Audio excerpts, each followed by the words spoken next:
বিসমিল্লাহির রহমানির রহিম। আজকে আমরা আলোচনা করব রেগুলার ভার্ব। রেগুলার ভার্বের কনজুগেশনের নিয়ম নিয়ে। যদিও ভার্বের একটা লেকচারে আমি সম্পূর্ণভাবে দেখাইছি যে কি কি ধরনের ভার্ব আছে জার্মান ল্যাঙ্গুয়েজে এবং ভার্বের কয়টা ধরন আছে এবং এদের কনজুগেশন কিভাবে হয়, এদের কাজ কি, ওখানে আমি একটা জাস্ট ওভারভিউ দিছিলাম।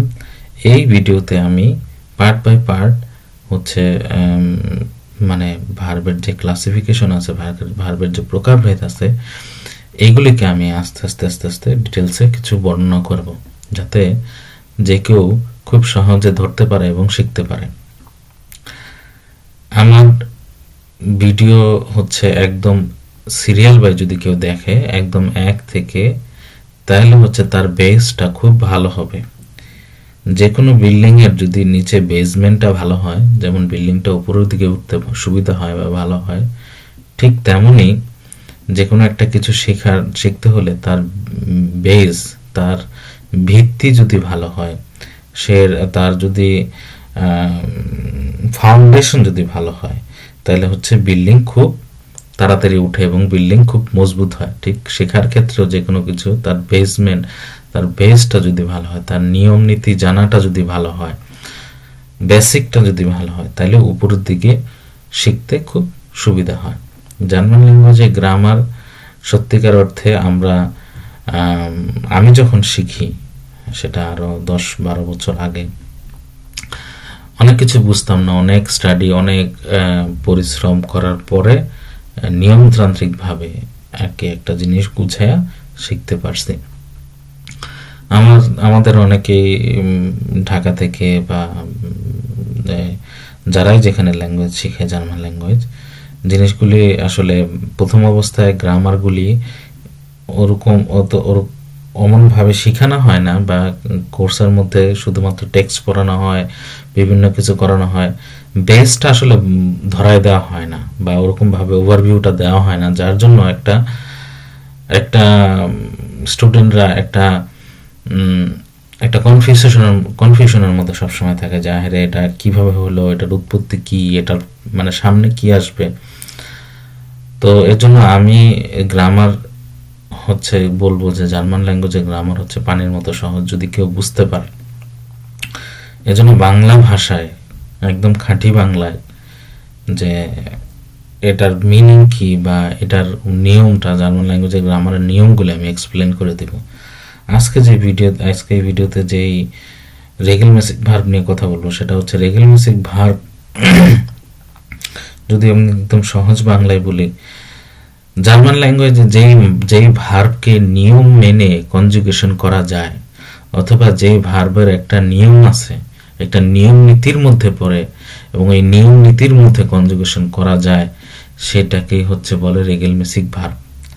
রেগুলার ভার্ব কনজুগেশন করা অনেক সহজ। রেগুলার ভার্ব কনজুগেশন করতে হলে একটা নিয়ম আছে, এই নিয়মটা সব সময় ফলো করে। যেমন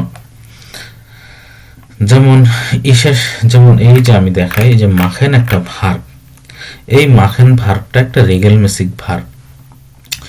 এখন যদি এটা রেগুলার ভার্ব হয়ে থাকে, মানে যেটা নিয়ম মানে রেগুলার ভার্ব। রেগুলার ভার্ব মানে হচ্ছে ইংলিশে যদি বলে তাহলে রেগুলার ভার্ব। যেহেতু আমি বলছি এটা নিয়ম এবং এটা নিয়মের মধ্যে কনজুগেশন করা যায়, তাইলে এই যে মাখেন থেকে পিছন থেকে 2টা অক্ষর বাদ দিয়ে আমি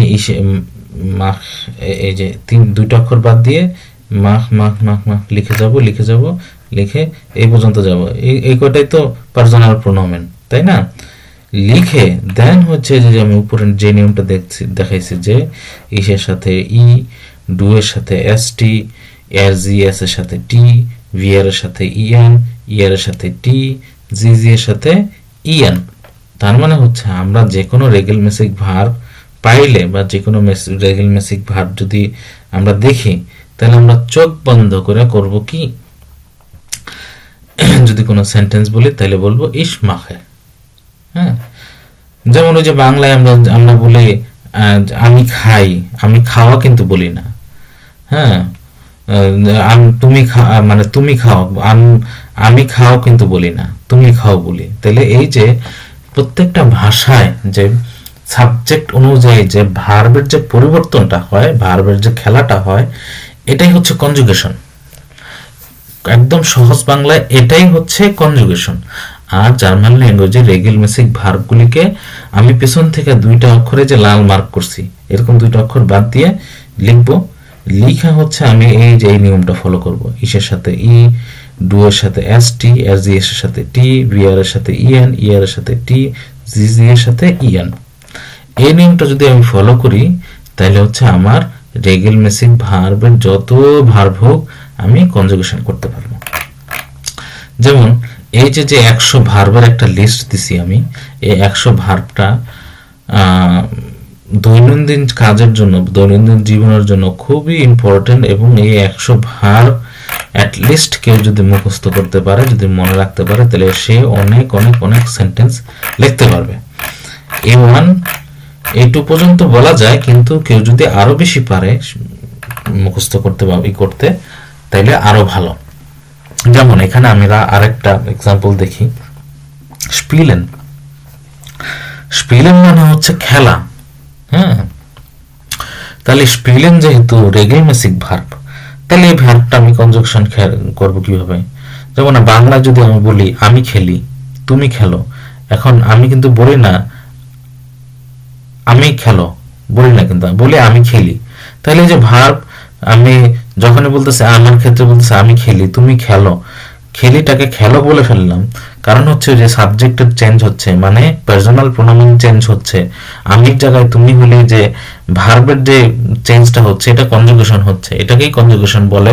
তো সুতরাং এটা যেহেতু রেগেলমেসিক ভার্ব, তাইলে এখানে যেহেতু আমি বলছি রেগেলমেসিক ভার্ব হলে কি হবে, স্পিলেন, এই পুরো ভার্বটা যে ইএনটা আমি কেটে দিব, কেটে দিয়ে হচ্ছে এই যে স্পিল স্পিল স্পিল স্পিল লিখে লিখে লিখে তারপর ওই যে উপরে যে নিয়মটা শিখছি, যে এর সাথে কি হবে, ই, ডু এর সাথে S T, S G S এর সাথে টি, ভিআর এর সাথে ইএন, ইআর এর সাথে টি, জি জি এর সাথে ইএন। কই দেখে তো আমরা নিয়মটা মানছে কিনা। কোথায় গেল?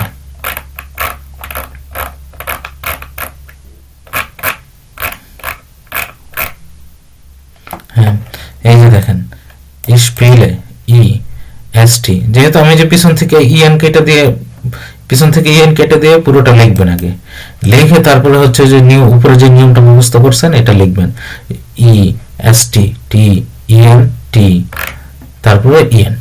তাহলে হচ্ছে আপনারা জার্মান ল্যাঙ্গুয়েজে যত ভার্ব আসুক সব ভার্বকে কনজুগেশন করা যায়, কনজুগেশন করতে পারবেন। আর আপনারা এই যে 1 থেকে 100 ভার্ব অর্থ সহ মুখস্থ করবেন, প্লাস হচ্ছে কনজুগেশন করবেন। যদি কোনো প্রশ্ন থাকে কমেন্ট সেকশনে প্রশ্ন করবেন।